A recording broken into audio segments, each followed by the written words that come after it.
This is my iconic and legendary Toyota MR2 the 2GR swap. I completed this swap back in 2017, and this was one of the first cars to break 300 wheel horsepower with MWR cams and an 8,000 RPM rev limit. I've made a few revisions to the interior of this car. For the last 4 years I've been driving the car with an Avalon drive-by-wire pedal. Today I'm going to do the upgrade to the new Frankenstein Motor Works drive-by-wire pedal. I'm going to do an overview of the installation, and I'm going to do a review of how the pedal works under actual driving conditions. These are the items I'm going to be using in this install. This is a used pedal from a Lexus IS 250. This is the Frankenstein Motor Works pedal kit. It includes a mounting plate and a pedal rod and some mounting hardware.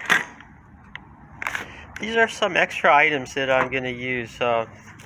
These are some brake and clutch pedals covers that I got from salvage from another Toyota vehicle. And I've got a couple of extras, so I'm just going to select the ones that work the best, that are in the best condition and fit the best. And this is the accelerator pedal. The first one of these is one that I bought from eBay. And I can't remember exactly what car this was from, but it's brand new Toyota item, and I purchased it for $20.77. This one cost me considerably less. I just pulled it off of a salvage vehicle, and I'm going to see what differences there might be between these two pedals as part of the install. The first thing I'm doing before I install anything is verify that this used pedal actually works. So I've reached in, I've disconnected my harness from my existing pedal, and I've plugged in the new pedal, and I'm going to test it using my Live Data OBD2 scan tool app. So I've connected my Torque Pro app, and I have the pedal connected. You can see here the ECU has two pedal circuits that are available in OBD2. They are pedal D and pedal E. It also has two throttle circuits. We're not going to pay any attention to those right now. We're just going to look at the pedal circuits. That's what we care about. The two pedal circuits operate with a offset voltage, and in OBD2 it gets translated, the offset voltage gets translated into an offset of the pedal position. So even though these numbers do not indicate zero at zero throttle, this is just the way it is. Alright, so now we're going to see what happens when we manipulate this pedal. Okay, both pedal circuits are working. This was the verification step, and we can move ahead with the installation.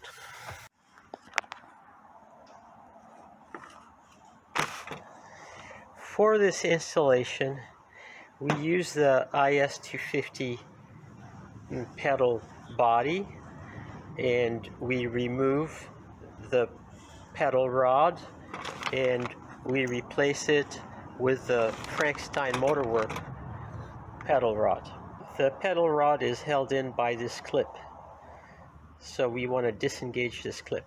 So eventually, with enough prying, this piece comes off, and now we need to press the rod out of its bracket.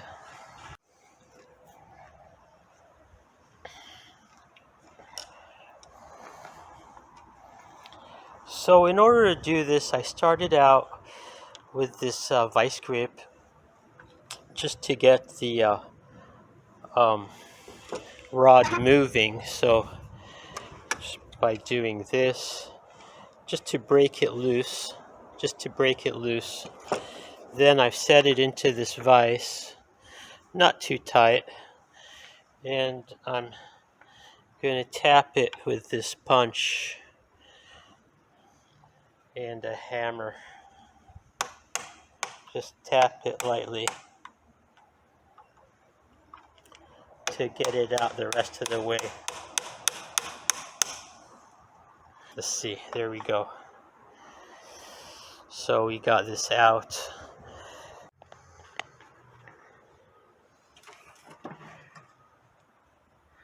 Let's have a look at the items in this kit.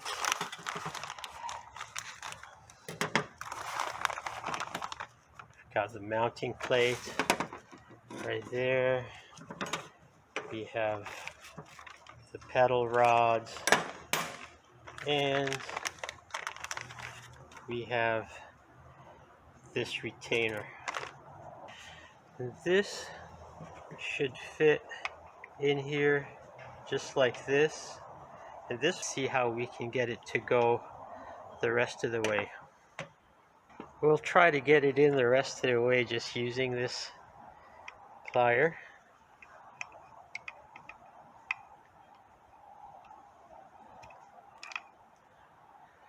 Almost. Just needs a tiny little bit more. Let's see if we can do that. There we go.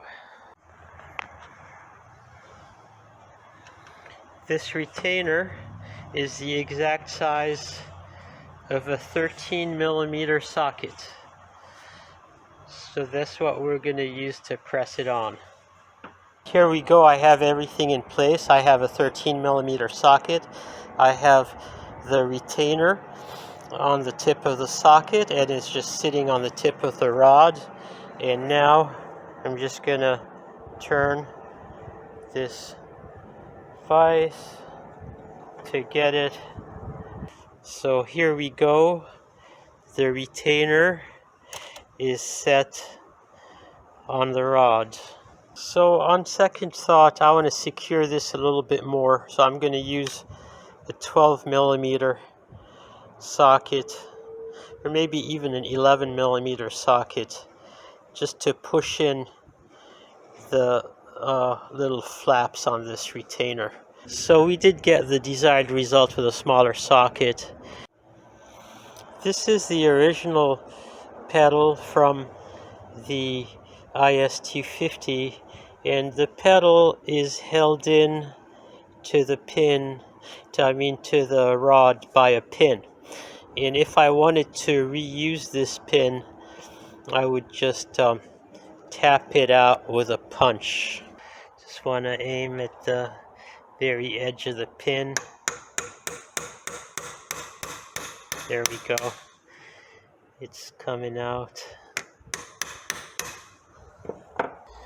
So here is what this pin looks like, and is perfectly fit to be reused. Okay, so now I have the pin I removed that if I want I can use it with this salvage pedal that was sent to me without a pin. Or let's see what comes with this original brand new Lexus pedal.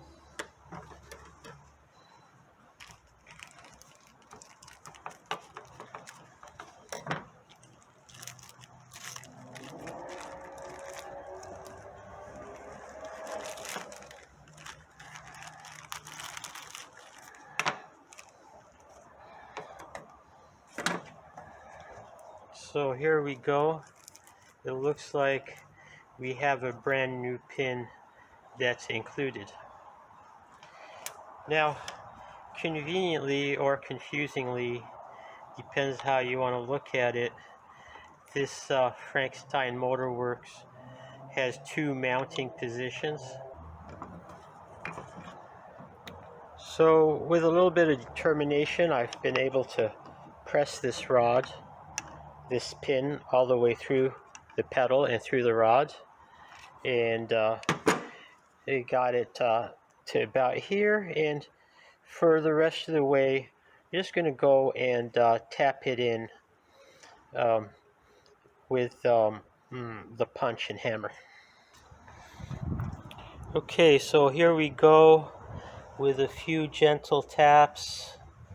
So we'll try to get this even on both sides.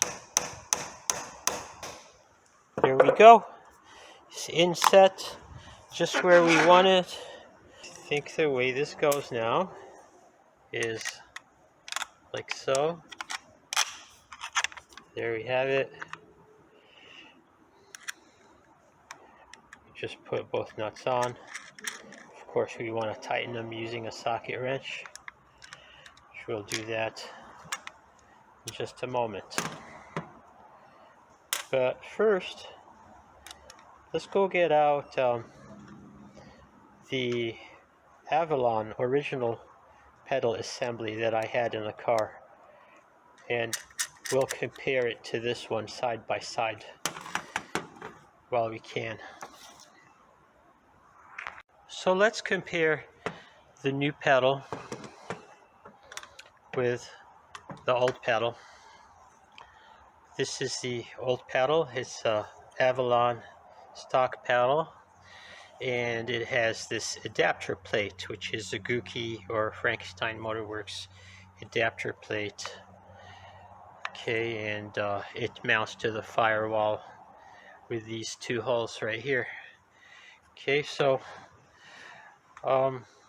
side by side, you see with the mounting holes even that the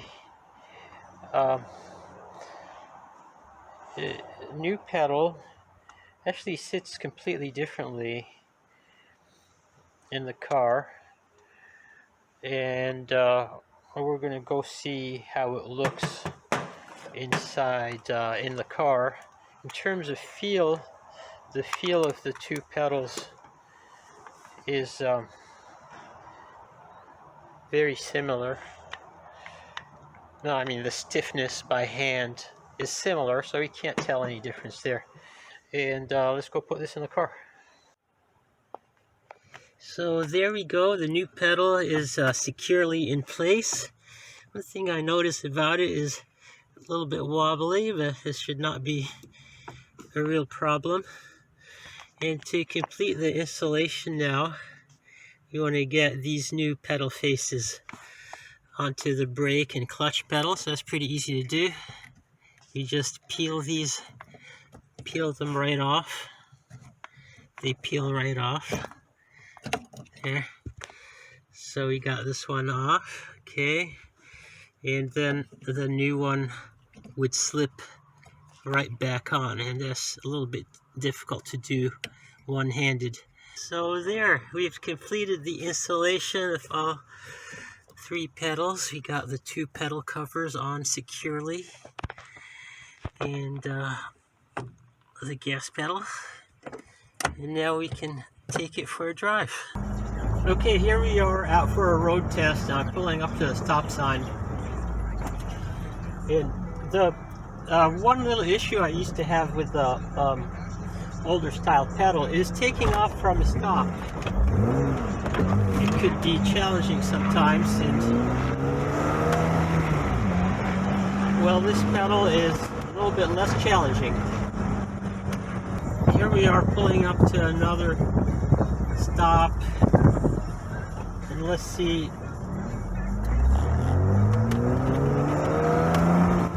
Yeah, it's a lot easier with this pedal. You don't have to be as careful, you still have to be a little bit careful. Here we are pulling up to one more stop.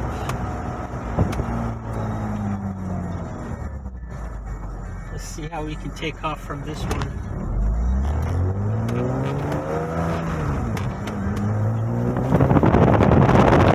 So it's almost like a normal car, but then, hey, we don't really want it to be all that normal, now do we?